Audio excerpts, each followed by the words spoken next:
né? Ele é contra a minha pregação. Irmãos, nós estamos na nossa série chamada Encontros, estamos nela há algumas semanas, vamos seguir com ela até algumas semanas de fevereiro. E hoje eu quero convidar você a abrir a sua Bíblia em João, capítulo 14. Em João, capítulo 14, nós leremos do verso 16 ao verso 27. E em 1 João, capítulo 2, nós leremos os 2 primeiros versículos. Então, João, capítulo 14, é um dos 4 evangelhos. Nós vamos ler do versículo 16 ao 27, depois você vai lá para 1 João, capítulo 2, lá no finalzinho do Novo Testamento, e nós leremos os 2 primeiros versículos. Eu lembro a você que nós também temos o texto projetado aqui, para que você possa acompanhar a leitura. A palavra de Deus diz o seguinte: E eu pedirei ao Pai, e Ele lhes dará outro encorajador, que nunca os deixará. É o Espírito da verdade. O mundo não o pôde receber, pois não o vê e não o conhece. Mas vocês o conhecem, pois Ele habita com vocês, e habita com vocês agora, e depois estará em vocês. Não os deixarei órfãos, voltarei para vocês. Em breve o mundo não me verá mais, mas vocês me verão. Porque eu vivo, vocês também viverão. No dia em que eu for ressuscitado, vocês saberão que eu estou em meu Pai, vocês em mim e eu em vocês. Aqueles que aceitam meus mandamentos e lhes obedecem, são os que me amam. E porque me amam, serão amados por meu Pai, e eu também os amarei e me revelarei a cada um deles. Judas, não Iscariotes, disse: Por que o Senhor vai se revelar somente a nós e não ao mundo em geral? E Jesus respondeu: Quem me ama faz o que eu ordeno. Meu Pai o amará, e nós viremos para morar nele. Quem não me ama, não me obedece. E lembrem-se, estas palavras não são minhas, elas vêm do Pai que me enviou. Eu digo estas coisas enquanto ainda estou com vocês, mas quando o Pai enviar o encorajador, o Espírito Santo, como meu representante, ele lhes ensinará todas as coisas e os fará lembrar tudo o que eu lhes disse. Eu lhes deixo um presente, a minha plena paz. E essa paz que eu lhes dou é um presente que o mundo não pode dar. Portanto, não se aflijam, não tenham medo. E agora, 1 João, capítulo 2, versículos 1 e 2. Meus filhinhos, escrevo-lhes estas coisas para que vocês não pequem. Se, contudo, alguém pecar, temos um advogado que defende nossa causa diante do Pai. Jesus Cristo, aquele que é justo.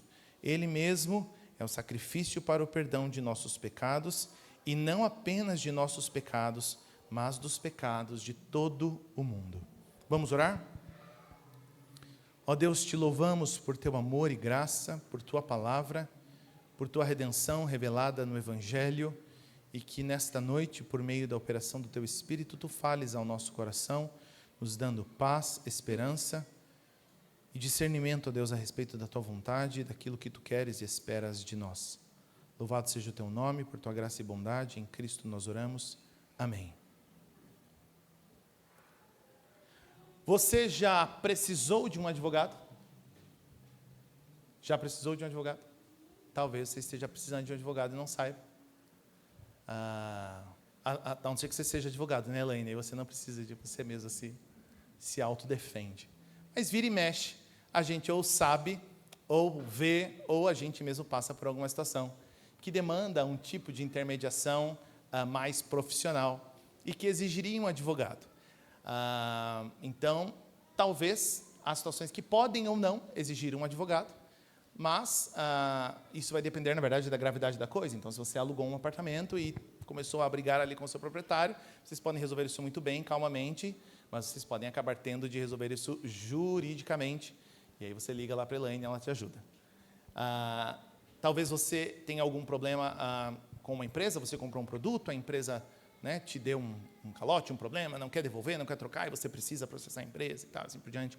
Ou você precisa processar a tua incorporadora que não entregou o teu apartamento, ou a tua faculdade que está te cobrando multa por um curso que você não fez. Vira e mexe, surge alguma coisa que precisa envolver um advogado. Mas há um cenário que exige um advogado. E, via de regra, são cenários criminosos. Cenários criminosos exigem, via de regra, um advogado.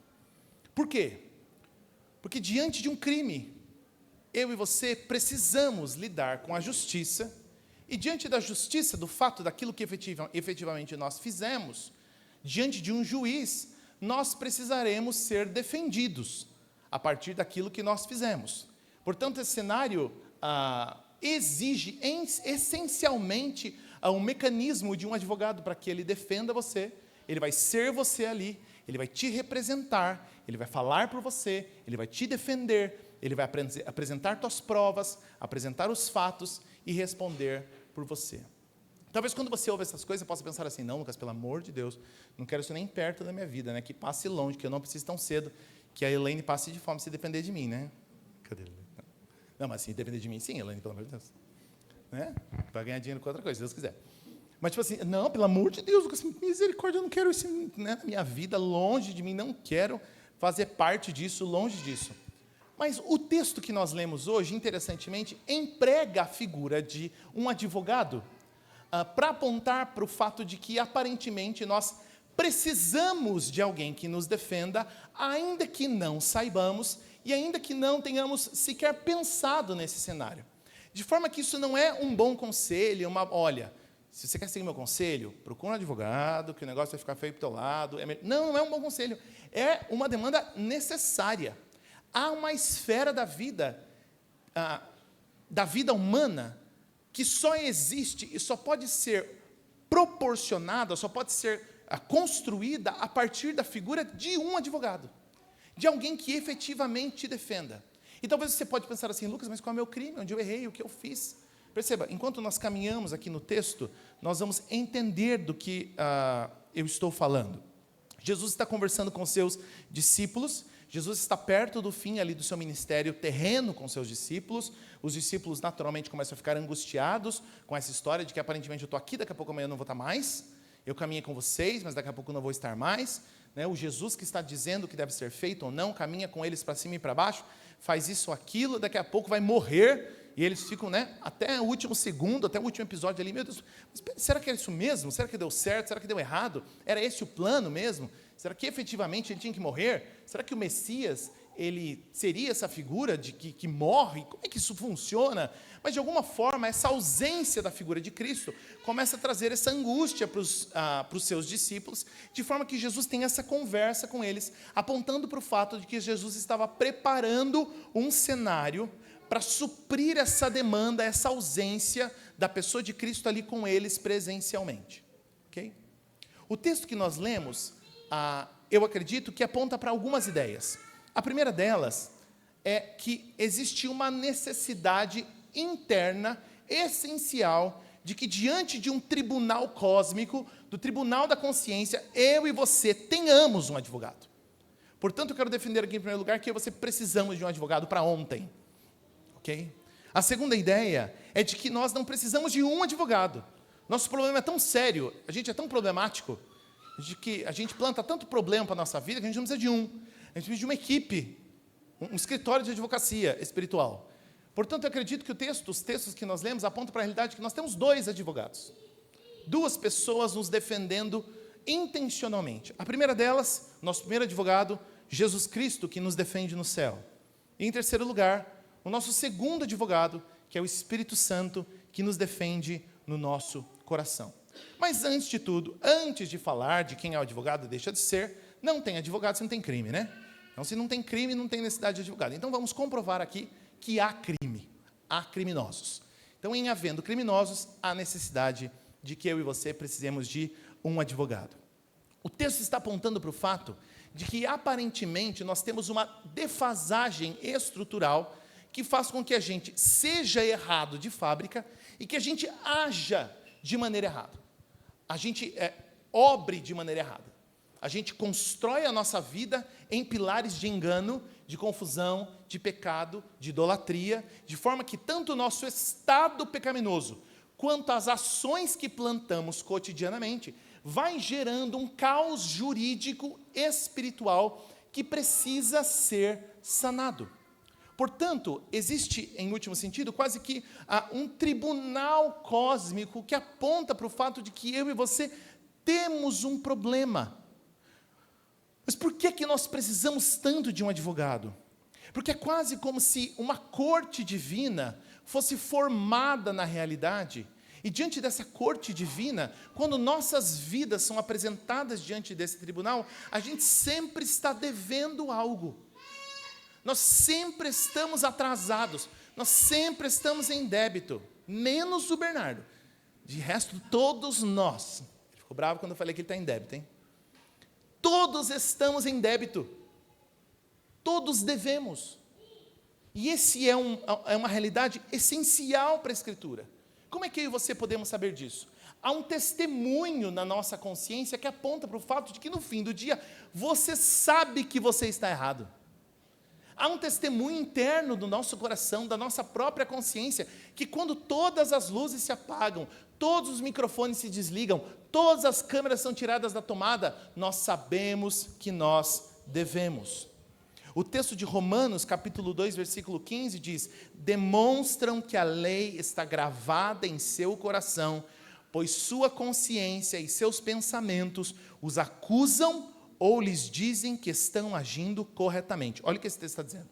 O texto está dizendo que nós temos no nosso coração uma lei de Deus gravada, que aponta para o fato de que nós não estamos obedecendo essa lei, portanto somos devedores, na mesma medida que o nosso coração mentiroso faz esforços, ao mesmo tempo que está se autoacusando, faz esforços para suprimir estas verdades, fazendo com que para nós mesmos digamos que somos inocentes. Eu tinha um professor que falava que é como quando você quer viajar. Quem é dos primeiros passos deve se lembrar dessa história, né? É como se você quer viajar, e aí você pode ser um homem ou uma mulher, mas de regra você vai ser uma mulher nessa história, tá? E aí você quer levar bastante roupa para fazer vários looks, ok? E aí quando você notou, são só 4 dias de viagem, você tem roupa para 4 a 5 meses. E aí você ainda tem que colocar as coisas do seu marido, tem que colocar as coisas da criança, você tem que colocar um monte de coisa arada, e aí você pega a mala que você tem, enche de coisa dentro, e aí a mala está explodindo, o zíper da malinha da 25 de março está chorando. E aí o que você faz? Você diz assim: pelo amor de Deus, se a mala não está fechando, Simone, isso é sinal de que eu estou fora da curva, gente. Preciso arrumar isso aqui. Eu vou tirar a roupa. Não, eu subo em cima da mala, e eu falo, aperta de um lado que eu puxo o zíper do outro. Aí deita em cima da mala e vem puxando o zíper e abre esse extensor, o que tiver para enfiar dentro da mala. Só que o problema que acontece é, na medida que você aperta desse lado aqui, pula uma blusinha do lado de lá. Aí você vai lá e pega a blusinha, tuxa desse lado e aperta, pula uma cueca lá do outro lado. Aí você busca, e onde você aperta, escapa coisa. Por quê? Porque tem muita coisa dentro.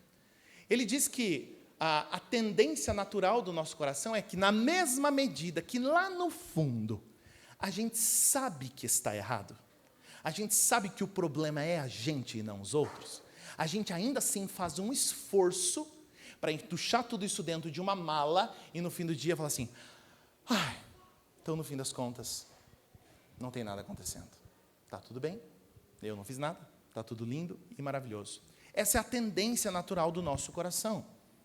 De forma que, quando esse tribunal é posto diante de nós, se houvesse uma situação onde apenas eu e Deus, você e Deus, estivessem cara a cara, e você tivesse de vasculhar no fundo do seu coração, sem nenhum tipo de engano, sem nenhum tipo de desejo de mentir, porque você está diante do próprio Deus, ao olhar lá no fundo, para a verdade nua e crua, eu e você perceberíamos que nós devemos, que todos nós devemos, que todos nós erramos, que todos nós pecamos, de forma que diante de um tribunal cósmico, não há ninguém que saia ileso, ninguém que saia ileso, de forma que quando nos apresentamos diante dos olhos de Deus, todas as nossas desculpas se dissolvem, porque para as pessoas, para o mundo, até para a gente mesmo,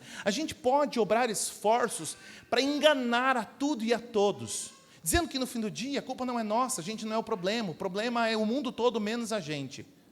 Mas diante dos olhos de Deus, todas as nossas desculpas se dissolvem e a gente descobre que o problema é a gente, é o nosso coração. É o nosso coração que quer o mal, que quer o erro, que quer o engano. Há uma ilustração a respeito de uma peça literária chamada Death of a Salesman. Is this right? Você está gostando, né, Alex? E aí o que acontece é que eu vou ler aqui a sinopse da peça. Willy Loman é um vendedor itinerante que se sente um fracassado. E a sua autocomiseração o leva a trair a esposa com regularidade durante as viagens.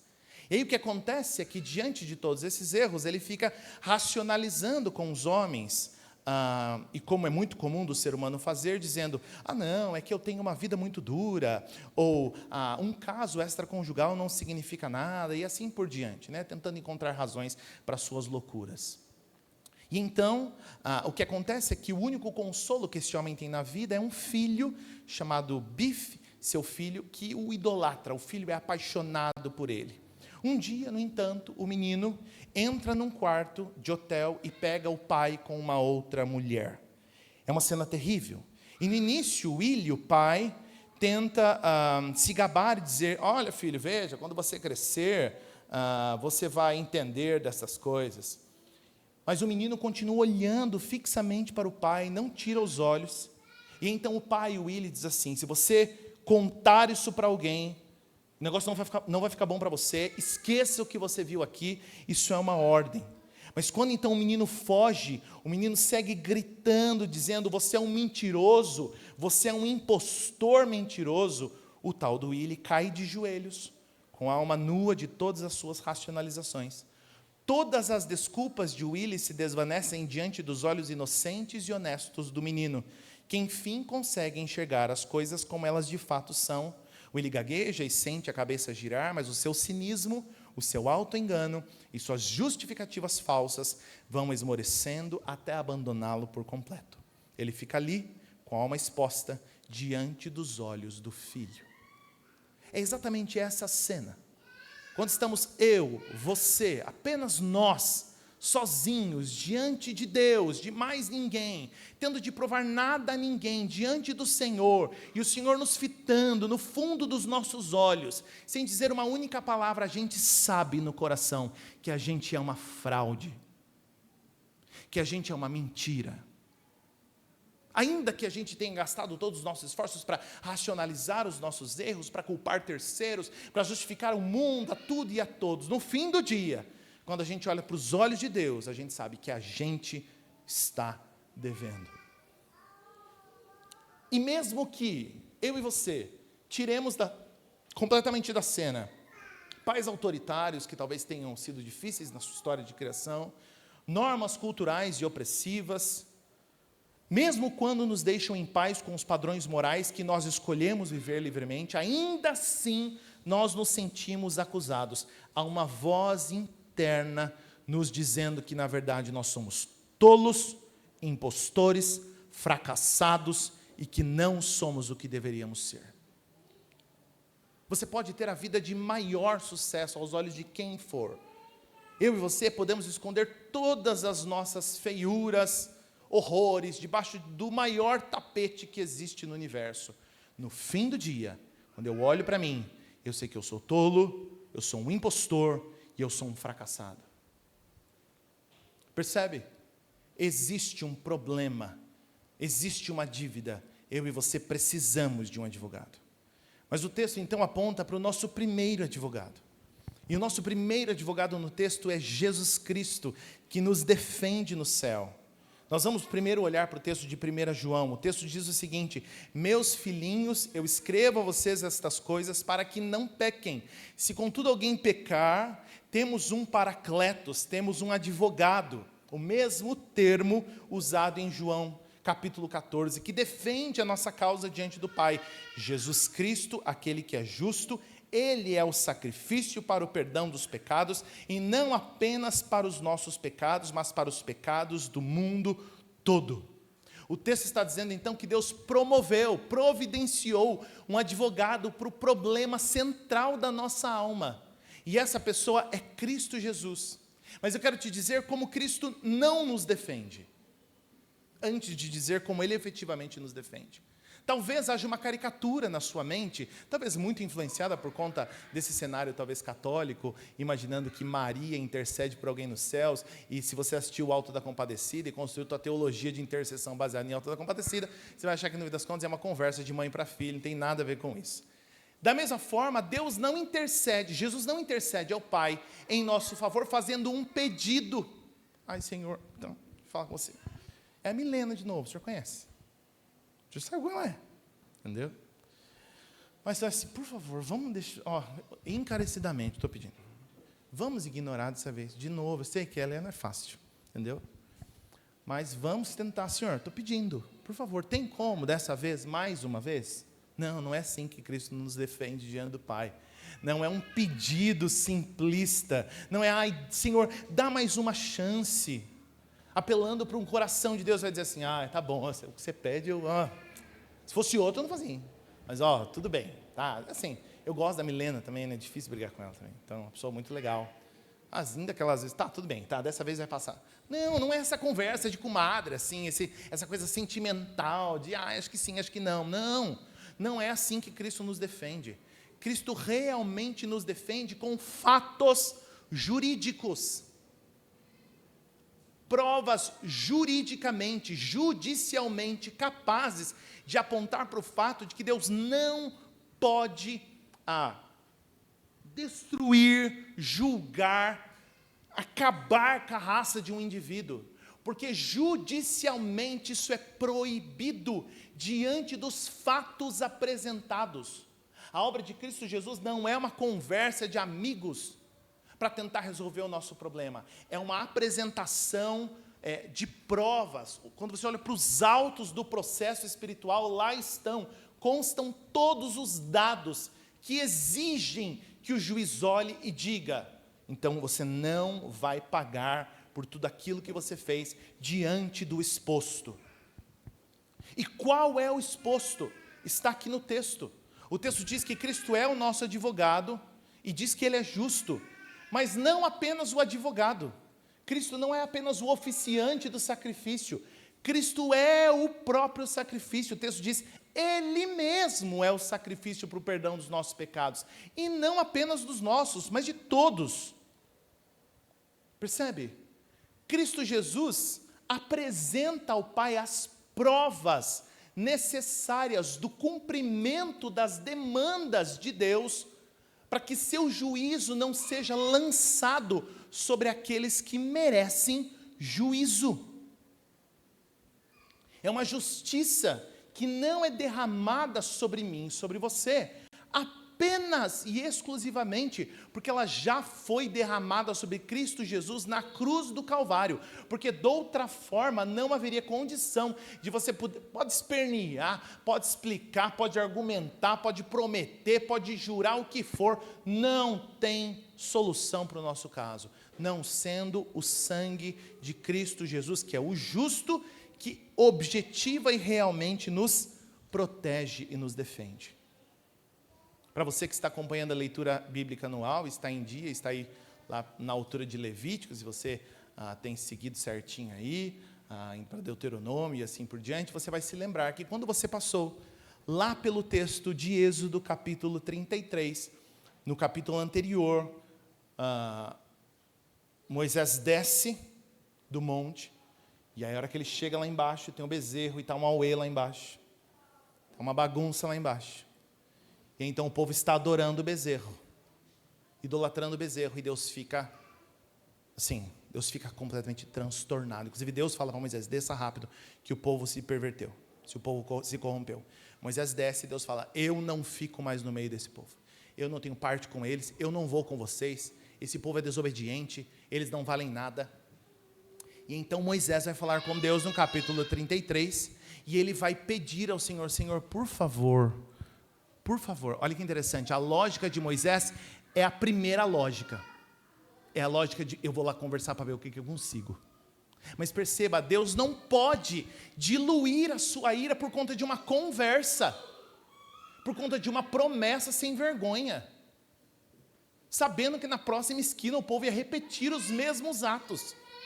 Deus não vai diluir a sua ira merecida e justa sobre o povo, porque Moisés foi lá e jogou uma lábia nele. Mas é isso que Moisés tenta fazer, que não é o meio pelo qual Cristo nos defende. Mas então, no capítulo 33, versículo 17, o texto diz assim: o Senhor respondeu a Moisés: certamente farei o que me pede. Aí você vai pensar, nossa, que bom, Deus caiu na lábia de Moisés então, deu tudo certo, uma conversinha, 10 de 10, boa, fazer de conta que não aconteceu, a gente esconde esse bezerro atrás da cortina e bora para frente. Não, Deus diz assim: certamente me farei o que pede, pois eu me agrado de você, e eu conheço você pelo nome, Moisés. Sabe o que Deus está dizendo ali? Que o método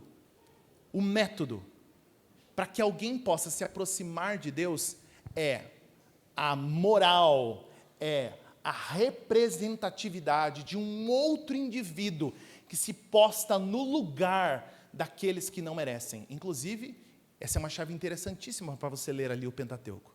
Perceber que sempre Deus está apontando para o fato de que Ele só tolera esse povo porque tem alguém representando esse povo e mediando essa relação. Portanto, meu querido irmão, no fim do dia, se dependesse da minha e da sua índole, o cenário seria caos completo. Só é possível porque nós temos defesa no céu. Jesus Cristo, Senhor, está nos defendendo. De forma que se você não souber que Jesus é o primeiro advogado, você não vai entender como se desdobra a obra do Espírito Santo como segundo advogado. Essa é a solução para o problema que Jesus viu no cenáculo aquela noite.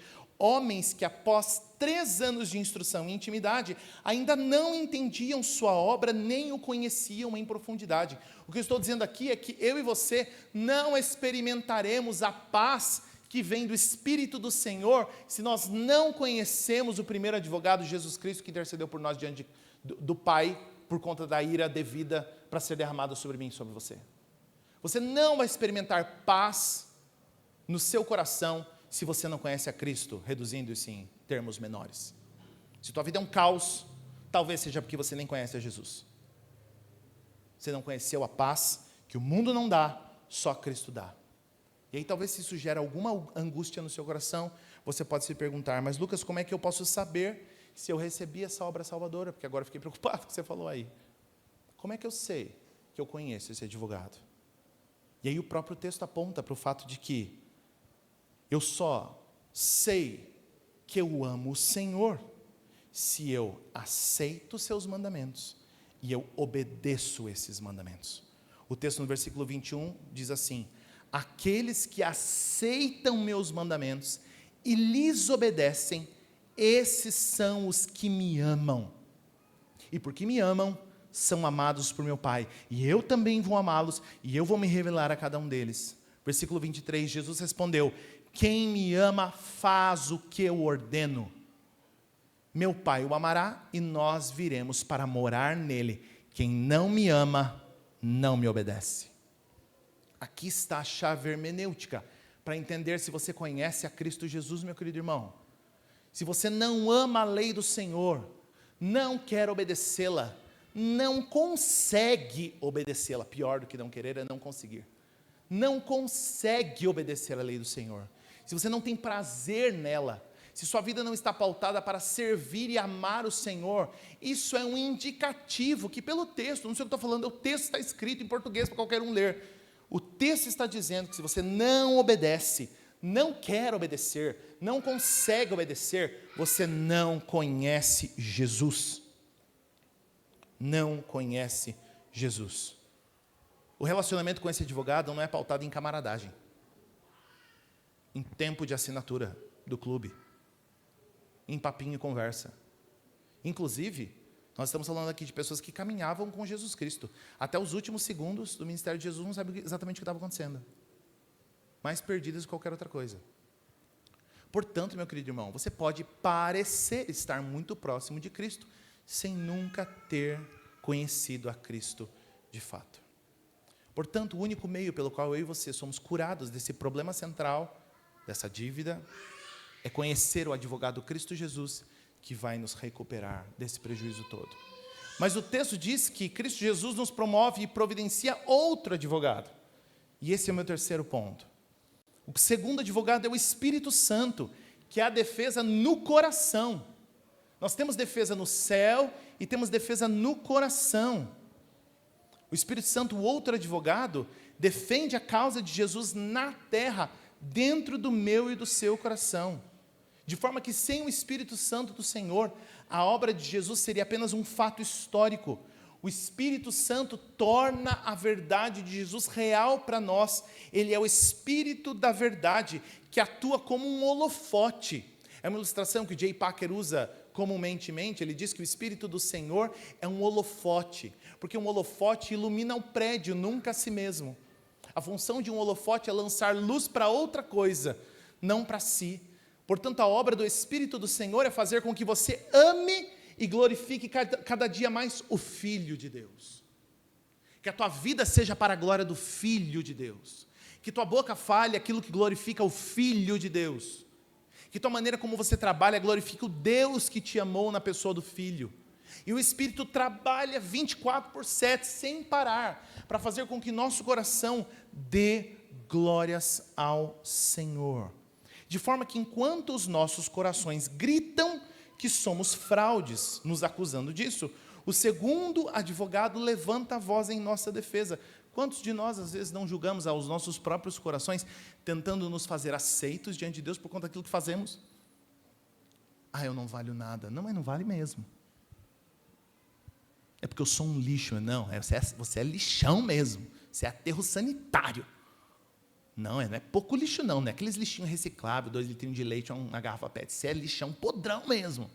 E isso disso aí, tenha certeza, não tenha dúvida disso aí não. Agora, o Espírito está aqui para nos lembrar que se nós somos achados por Cristo Jesus e amados por Ele, nós somos feitos filhos de Deus. Não é um otimismo vazio, um placebo psicológico, mas é a verdade que o Espírito da verdade faz com que nosso coração seja iluminado para a realidade objetiva de que a justiça divina foi satisfeita em Deus. De maneira que, meu querido irmão, quando você não se sente amado, quem tem que ditar se você é amado não é o seu coração, é a palavra de Deus. Se Deus diz que você é amado, ponto final. Mas às vezes eu não me sinto amado. Como que não se sente amado? Se sente amado porque não lê a Bíblia. Se lesse a Bíblia, ia ver lá que Deus revela o seu amor em ter entregue o seu Filho para morrer no nosso lugar, enquanto nós ainda éramos pecadores. Porque morrer por um amigo, qualquer um morre. Mas morrer por gente lixo, que nem eu e você, ninguém. Então não vem com esse papinho, eu não me sinto amado. Acho que ninguém me ama. Ama e não ama pouco. Não que você merece ódio. Mas Deus ama. Vá por mim. Ama sim. Porque eu me sinto tão sozinho. Não está sozinho, não. Se sente sozinho que não lê a Bíblia. Se lesse a Bíblia, saberia que Cristo falou que estaria conosco até o último dia. Todos os dias, até a consumação dos séculos. E que o Espírito do Senhor está todos os dias encorajando e consolando o nosso coração. O termo aqui do texto de João, quando diz, eu pedirei ao Pai e Ele lhes dará outro encorajador, é o mesmo termo para advogado lá de 1 João. Encorajador e advogado é a mesma coisa. É gente que está ali, o Espírito está colado com o meu e com o teu coração. Colado aqui, falando, não é por aí não. Não é isso não. Para com isso. Não é desse jeito, não acredita nisso não. Não faz isso. Não pensa assim. Não faz isso. Não faz aquilo. Agora,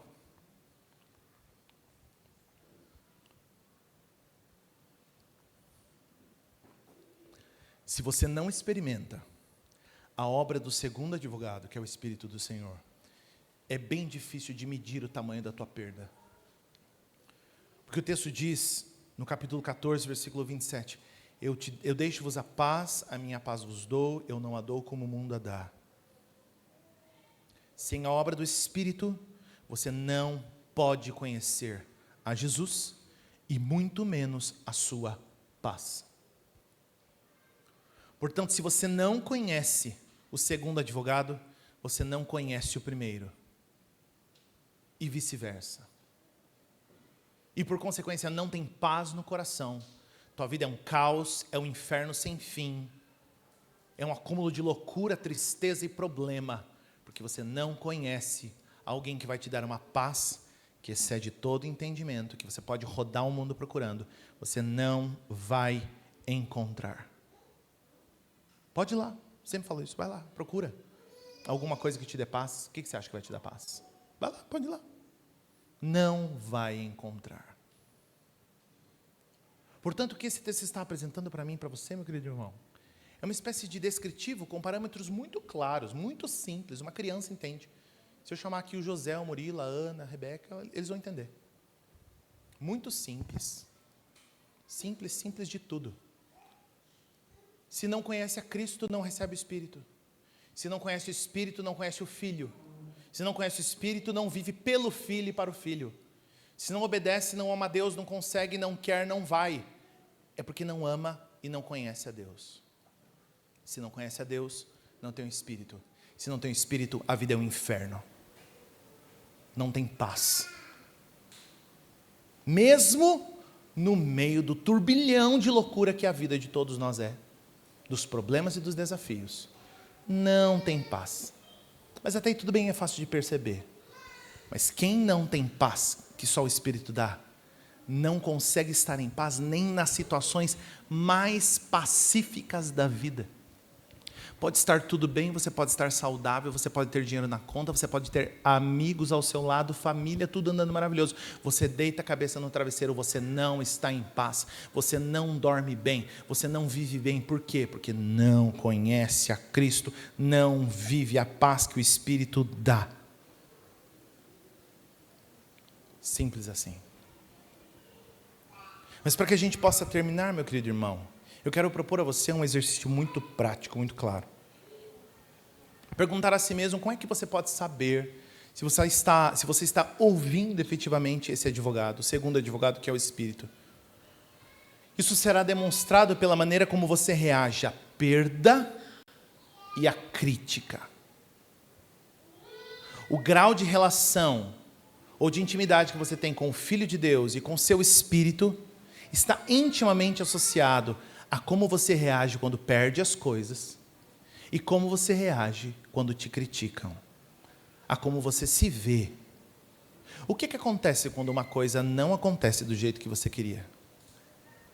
Eu queria muito uma coisa, não aconteceu. Como é que você reage? Chora o dia todo, como um bebê, culpa o mundo todo, reclama que nada dá certo na tua vida. Eu não aguento mais, nada presta. A vida é só dor. Se Deus existe mesmo, por que fez isso na minha vida? Não quero mais viver. Só quer ganhar, ganhar. No dia que perde, inconsolável. Inconsolável. Eu sempre conto essa história. Quando a minha avó morreu, uma senhora muito crente, todos nós da família somos cristãos, uma prima minha não é, e ela é tudo que não presta, né? Ela é espírita, ela é bruxa, ela... Não vou falar que ela é corintiana, não. Mas ela é... né? Mas poderia ser. E estávamos todos lá no velório da minha avó. Velório é triste, gente, não tem como, kkk em velório, não tem muito o quê. Mas também todo mundo com o coração no lugar, assim também, entendeu? Morreu uma senhora de idade, crente, entende? Nos últimos dias da vida dela, estava no hospital, cheio de problemas, cheio de dor. Agora estava bela e formosa, saltitante, andando de moto, de carro, de cavalo lá no céu com Jesus, só alegria, comendo que não engorda. Só coisa boa, entende? Então eu estou feliz por ela, ainda bem que morreu, coisa boa demais. A vida inteira lutando, entende? Com fé em Cristo Jesus, morreu é isso. Foi promovida, literalmente promovida, que coisa boa. Todo mundo feliz da vida ali, triste por perdê-la, né? Ninguém não quer estar perto de alguém, vai ter saudade. Mas, gente, crente, glória a Deus, crente morrendo é lucro, entendeu? É um problema a menos e para a pessoa é só alegria, entendeu? Mas a minha prima, meu Deus, ela estava inconsolável. Ela em cima do caixão, meu Deus do céu, aí todo mundo aqui assim, ó. Por quê? Porque quem não tem paz no coração não sabe perder. Quem não tem paz no coração se abala com tudo. Tudo. Tudo. Não sabe sofrer perdas, não sabe atravessar dias difíceis, tribulações, problemas, encarar a vida com positividade, entender o que é necessário ser feito e avançar. Mas mais, quem não conhece o segundo advogado não sabe lidar com crítica. Porque a crítica sempre fere as coisas mais preciosas dela, que é a sua autoimagem. Ai, me falou, fiquei chateado. Ai, me falou, não gostei do que eu ouvi. Ai, não acredito que teve coragem de me falar isso. Ai, meu Deus, porque eu não sou assim. Ai, meu Deus, é assim, você é isso tudo e pior ainda, vá por mim. Se olhar com direitinho, você vai ver que você é pior do que falam. Não. Portanto, meu querido irmão, a maneira como eu e você reagimos aqui na terra, aponta para o fato de se nós fomos defendidos no céu e se estamos sendo defendidos no nosso coração. Porque se você sabe que você tem um advogado no céu e tem um advogado no coração, as críticas do mundo todo, as perdas que eu e você podemos ter, perdem o seu poder. Perdem completamente o poder. Porque nós descansamos numa paz que não tem explicação.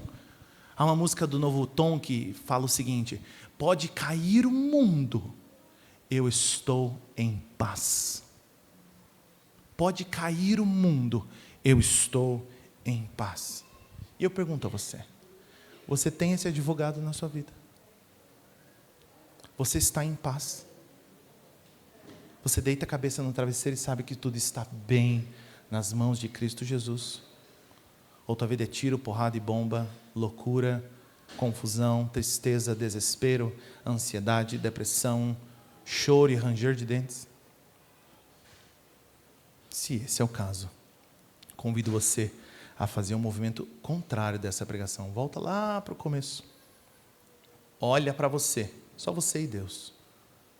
Mas olha lá no fundo do seu coração e assuma que você tem um problema. E assuma que esse problema se chama você.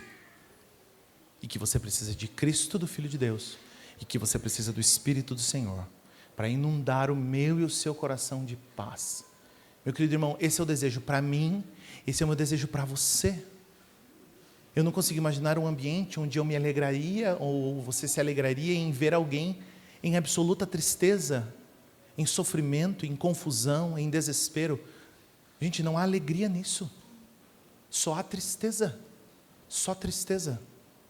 Agora, onde o Espírito do Senhor não está, não há paz, não há vida, não há esperança. A esperança para mim e para você, meu querido irmão, é que Cristo Jesus já se ofertou na cruz do Calvário, para que eu e você, apesar de quem eu e você somos, pudéssemos encontrar paz e esperança na pessoa do Filho de Deus. Amém? Vamos orar. Ó Deus Todo-Poderoso, nós te louvamos e te agradecemos por teu grande amor, porque em Cristo Jesus temos advogado, alguém que nos defende diante do Pai, de forma, Senhor, que sem a defesa de Cristo Jesus, nós estaríamos, ó Deus, completamente condenados. Da mesma forma, ó Deus, a paz que vem do Teu Espírito, que enche nossos corações, mesmo nos dias mais difíceis e diante das dores mais profundas, que essa paz console nossas vidas e defenda-nos em nossos corações de nós mesmos, ó Deus. Te louvamos pela obra do Teu Filho, te louvamos pela obra do Teu Espírito, é o que te pedimos e te agradecemos em Cristo Jesus. Amém.